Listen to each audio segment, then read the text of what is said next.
शाहजहांपुर में पूर्व केंद्रीय गृह राज्य मंत्री स्वामी चिन्मय सरस्वती ने एक अनोखी मिसाल पेश की। जी आपको बता दें, वो खुद रजिस्ट्री दफ्तर पहुंचे और मुमुक्ष आश्रम की करीब 550 करोड़ रुपए की संपत्ति का विविध पंजीकरण कराया। इस दौरान उन्होंने पारदर्शिता और नियमों का पालन का संदेश दिया, जिससे प्रशासनिक व्यवस्था में भरोसा और मजबूत आया है।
बड़ा त्याग किया है।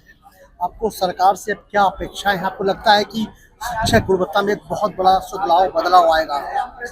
सरकार से हम अपेक्षा नहीं करते। हम वो लोग नहीं हैं जो सरकार से अपेक्षा करें। हम वो लोग हैं जो सरकार को मजबूर करते हैं प्रगति के लिए। ये जनतंत्र का यह वरदान है। जनता के हाथ में है कि वो सरकार को किधर ले जाना चाहती है, सरकार से क्या काम लेना चाहती है, सरकार की संभावनाओं का दोहन किस मदद कर सकती है।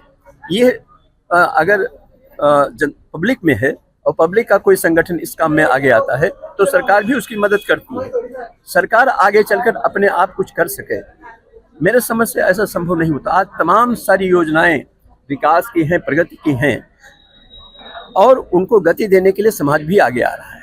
हमारे जनप्रतिनिधि चाहे पंचायत के प्रतिनिधि हो, चाहे शैक्षिक प्रतिनिधि हो, आज शिक्षा के प्रति उनके अंदर एक रुचि जगी है और उस रुचि का हम दोहन करना चाहते हैं।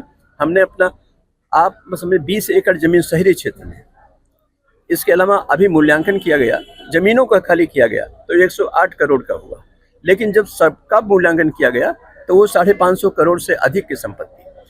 लोगों को थोड़ा ताज्जुब तो होता है कि यहाँ एक इंच जमीन के लिए वो लोग सिर फुलवाते हैं और ये पागल साधु 500 एकड़ की 500 करोड़ की संपत्ति शासन को दे रहा है।